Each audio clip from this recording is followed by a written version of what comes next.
Hello ladies and gents, how's it going today? Everybody Serge here, and today we're going to be discussing a video that I feel is important to discuss, but forgotten because of the drama with a certain pyromane.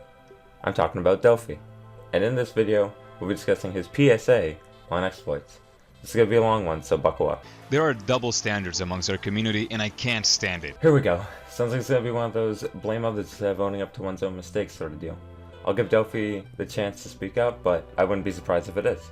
This is not a rant. Alright, let's see here. Rant.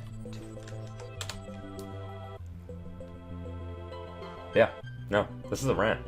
This is a video full of fact. Alright, Delfy, I'll take your word for it. But if it's not, I'm gonna be severely disappointed. The reason for that is very well detailed in a Reddit post I made when I quit uploading this kind of videos. It was a good time in the subreddit. Many were happy that I'm done with exploits and victory finally came to all those who hated me. Honestly, you're right. People did hate you. But not for who you are, but for what you did.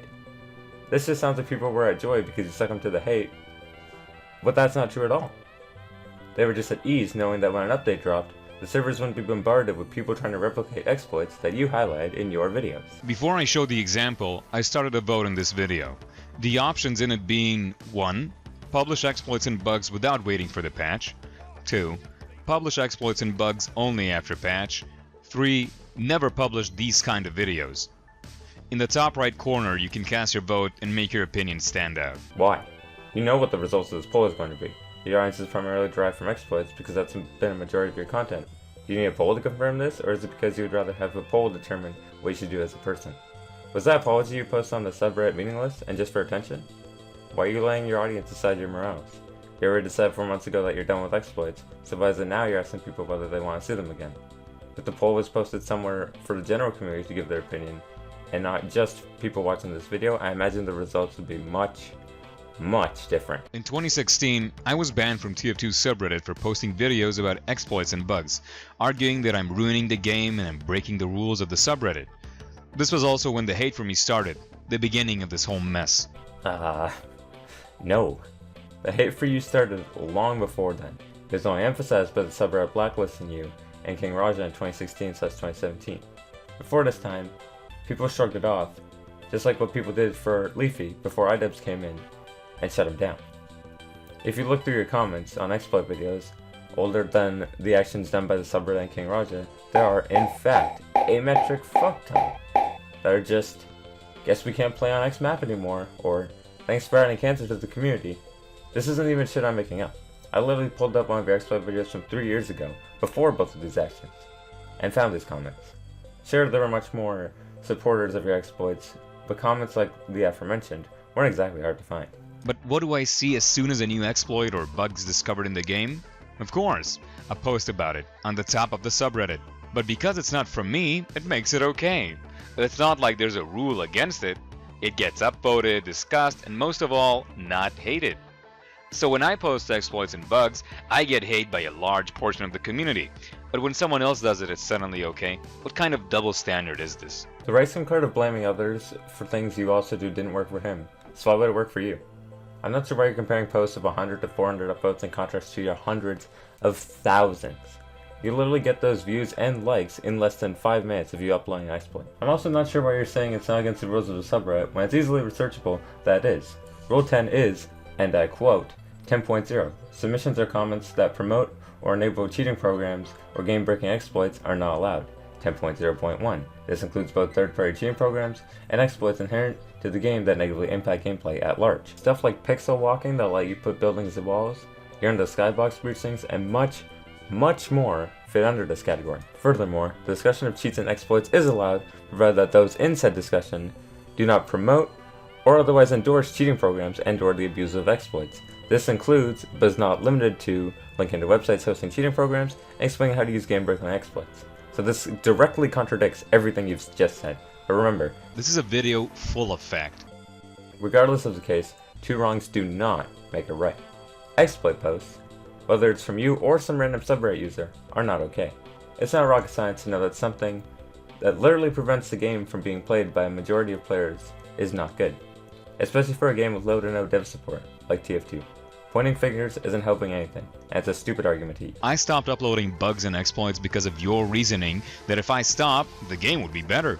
But if the community would only fight against my videos of bugs and exploits, I would just go back to my old style. When you posted that apology on the subreddit, many people interpreted that you finally realized how much damage your exploits were to the community.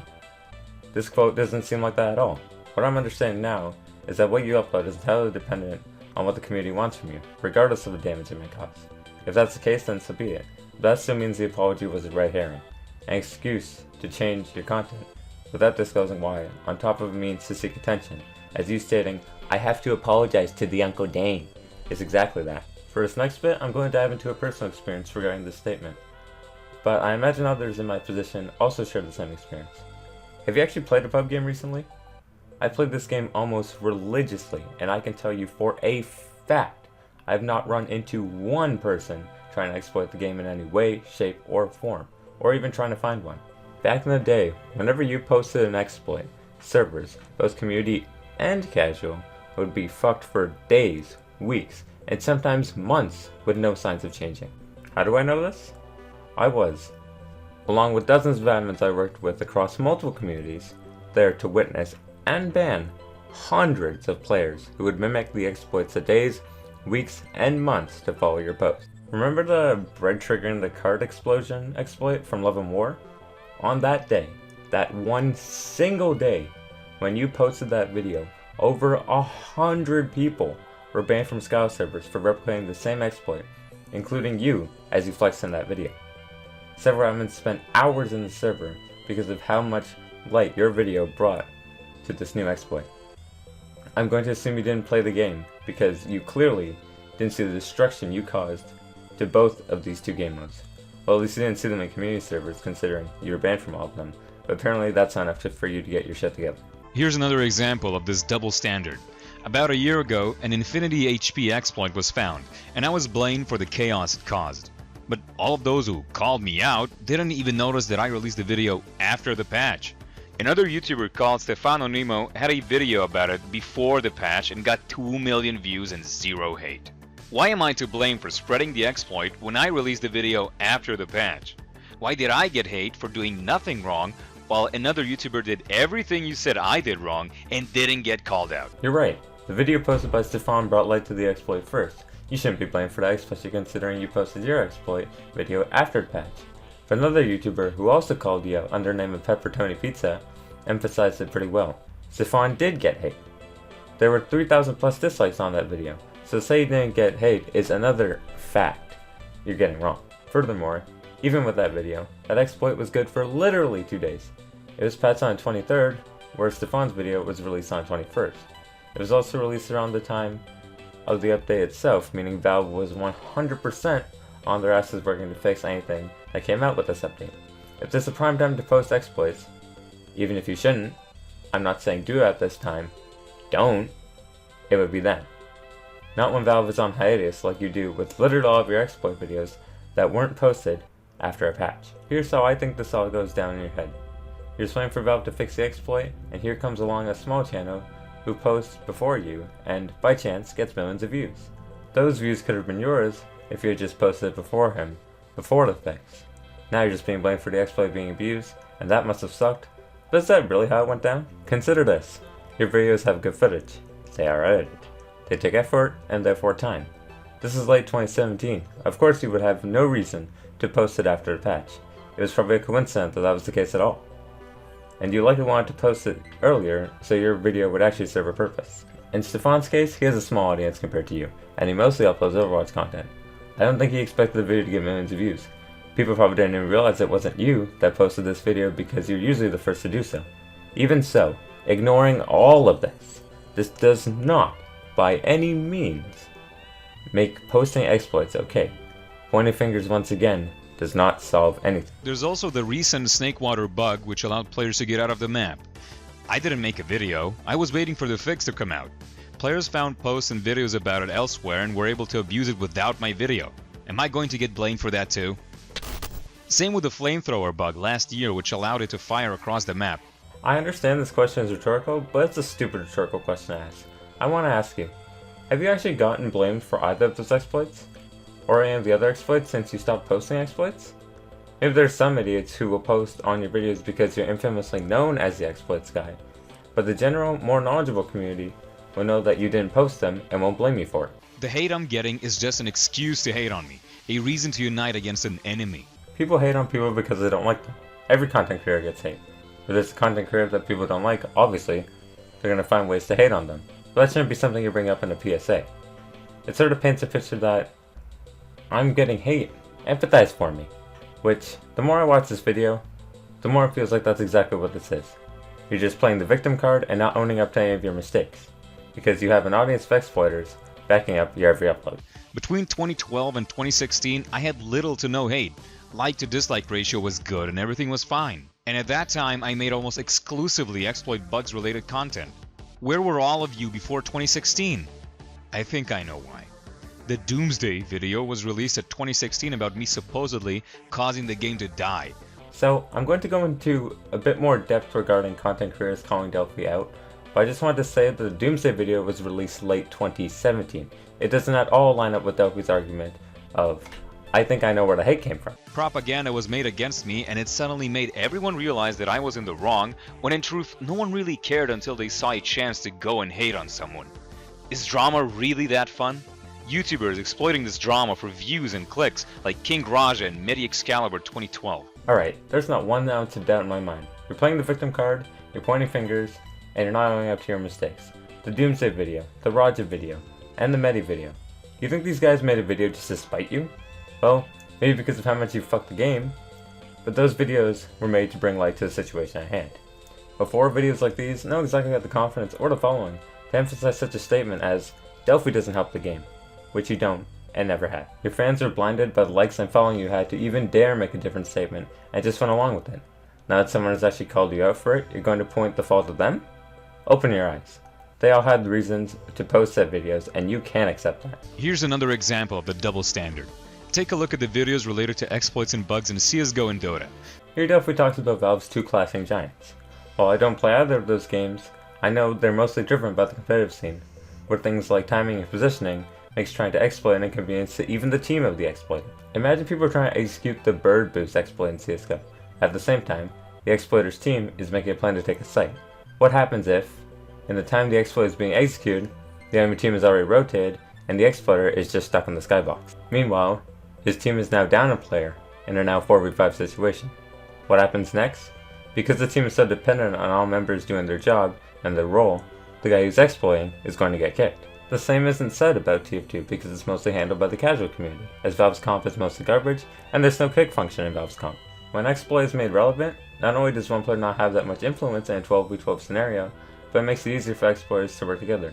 This also means those performing exploits are less likely to get kicked, as they'll be backing each other up. I might not be helping the game by showing how to do the exploits or bugs easily, but it's definitely making Valve work faster. If only 2 people abuse whatever's the problem at that time, Valve won't find it critical to fix, as opposed to having hundreds use it. It's not like they're working on any new games that we want. It's not like they're adding new content to TF2 that's worthwhile. Might as well give them a reason to work. Alright, so PepperToni Pizza pretty much hit the nail in the coffin for this statement. You are not, nor will you ever be, the TF team's boss. You don't decide what they do, and you shouldn't be deciding what they do. Regarding the whole uploading an exploit to get Valve to fix it faster, you've been using this argument for years, and it's just terrible. Let's go over why. Firstly, if a bug is so hard to find and so low people are abusing it, so little, that they're kicked and reported as no one will back them, why should Valve allocate their time to fixing them? It's not like the bug is a virus that keeps spreading. This same newly allocated time could be going to updates or things the community actually wants. The last part is a bit of a stretch, but it's still a valid statement. Secondly, just because you share an exploit doesn't mean Valve will fix it faster. There's literally no way for you to know that. Sure, some exploits could be as simple as making certain areas have no builds, but the range of difficulty for just 4 to 6 devs to work in the sloppy code that is TF2 is immeasurable. So to say that the more that do it, the faster it gets fixed, makes no sense, as those two do not correlate at all. You yourself, in your apology on the subreddit, stated that when you shared the floor sticky exploit, you intended for Valve to fix it, and they didn't until 2+ months after your video. And you're regretful for posting said exploit, and apologetic for it as well. So why is it now you're using this as argument to defend yourself? You've also no idea if they're working on new content or not. We all know the communication from the dev teams is very minimal, so how would you know more than anyone else? I'm friends with Joe on Steam, but I'm not asking about the progress of his game and forcing him to work on stupid shit like the stuff he posts. Let's put this whole argument into picture. Imagine you're working at a fast food joint. I don't know, let's say Subway. I work there, so it's the best example I got. And someone orders a sub. You make it, go charge them, and then they order another sub just before that, putting you back in the food station. You make the sub, then you go charge them again, for 2 subs, and they keep looping. That's essentially the same as you releasing an exploit video, and the Valve releasing tiny updates to fix those exploits, because you demand it, most likely with the help of SigSegV and his contributions. At the same time, while the customer is doing that, there's a lineup behind them. Instead of that customer making it easy for you to serve them, and furthermore the other customers, you have to waste your time on that customer's nonsense. Eventually people are going to leave because they can't even get food because of that one annoying customer. Right now, you are that customer. You are being an inconvenience to Valve and the other people who enjoy the game, and you are forcing people to leave the game because they literally can't play it because you and your stupid exploits are in the way. For those who claim I never tried only reporting and waiting for the fix, I'll leave a link to an experiment I did. I sent a report and waited for a fix for 3 months. Nothing came. Okay, so I watched that video. You sent a whopping 1 report. 1. What do you think that will do? That's it. You just sent 1 report that will do literally nothing. And you waiting for 3 months will also do literally nothing, because again, what you do does not influence how quickly Valve works. In my previous video explaining Sin's story, I mentioned the catalyst to his demise. This one joke, a stupid comment he made that was flamed and used against him so much, the haters never even bothered notice it was a joke. Sin's life changed because the flock of hate got to him, because blind hate and easy drama was thrown on him. Stupidly done. We all miss Sin. Even now, he's still a legend. Sure, he posted exploits, but at the same time, his channel concept encouraged people to play the game, to get those moments to send him, and to get their few minutes of fame. I was even one of those guys, as I was featured in his How to Substitute Control Key video. His exploits videos would get drowned out by all the how-to videos and videos from other series. Sin was never a reliable source for exploits. With that in mind, that stupid joke is not confirmed on whether it was a joke or not. There is nothing implied that read it as a joke, and emotion can't be read through text unless said emotion is indicated prior, or there's some weird casing and character usage going on. The TF2 community was fair to respond to that in a negative manner because it literally showed that he was sad that an exploit was patched. Lastly, I'd like to give you a different way to see exploits and bugs. You see, these sometimes game-breaking issues, they're like a special event in the game. Something rare that will only be available for a limited time. Something new in this game we've been grinding for so many years. Like a massive Yeti army or a spawn room full of lasers, even dancing turrets. Look at it, it's amazing. I'm sorry, what? Who wants to fight a Skybox Sentry? Who wants to fight an endlessly word heavy? Who wants to get a fifth of their game cut off because some idiot dropped a loaf of bread in the bomb disposal? Who likes to get killed from stickies through the floor? Are you implying that exploits are some sort of mini update that spices up the game? Are you actually that blinded by your fans that you've come to this idiotic conclusion? Exploits are not, nor will they ever be, something the community as a whole looks forward to. Who in their goddamn mind thinks, oh man, can't wait for the next exploit to drop, it's gonna be super cool, other than you? Answer that. No one is losing money or fame by experiencing these exploits, and new players can definitely see that something's not right and look it up easily. If you fear that this affects new players, it probably won't. Is that what you think people play TF2 for? Money and fame? You know people play the game just for fun, right? Not to be the next big TF2 YouTuber or something like that? Sure, new players can look up unusual occurrences in the game, but most don't. They just experience it, find it horseshit, and leave. They come to play based on what their friends, reviews, and the game description says, not to be killed by some fucking Skybox Sentry. You're effectively taking away any lust or charm the game has by making it unplayable for those who want to give it a try. Besides, it's not like there's a rule anywhere in the game that prohibits the use of bugs or exploits. Here's a screenshot I've taken. Do you notice anything in particular? Here, let me zoom in so you get a closer look. There is literally a report option for griefing. If bugs or exploits weren't against the rules, why is there a griefing report option? This is a video full of fact. I have a fan base that likes my content, and I owe them alone my best quality content. Whether it be exploits, bugs, lists, or funny moments, I will do it for those who want it and like it. If you don't like it, unsub and find someone else as loyal as me to TF2. Your content, not including exploits, is fine and even gets the same amount of viewership as the content that isn't exploits. Sometimes less, sometimes more. Your best quality content shouldn't go over the ideals of being a decent human being. Does mean the demands of your fanbase mean you should strip away any and all decency you have and remove any potential respect you've gained in 4 months since your apology on the subreddit? Do you really need to stoop to the same point you were at 4 months ago? Lastly, being loyal doesn't mean just playing the game and posting videos of it. Being loyal means to give or show constant support. What you're doing may be content, but it's the farthest thing from supporting TF2. The dent you've put in the game is far from loyal. Remember that. Also, good job putting multiple Reddit users on blast. Really shows how loyal you are. Thank you all for listening to my POV of this debacle. Also special thanks to Jimmy, Dakota, Rob the Awesome, and Peter Scribes. Without them, this video wouldn't have been possible. Thanks so much for watching. Take care. As always, have a good one.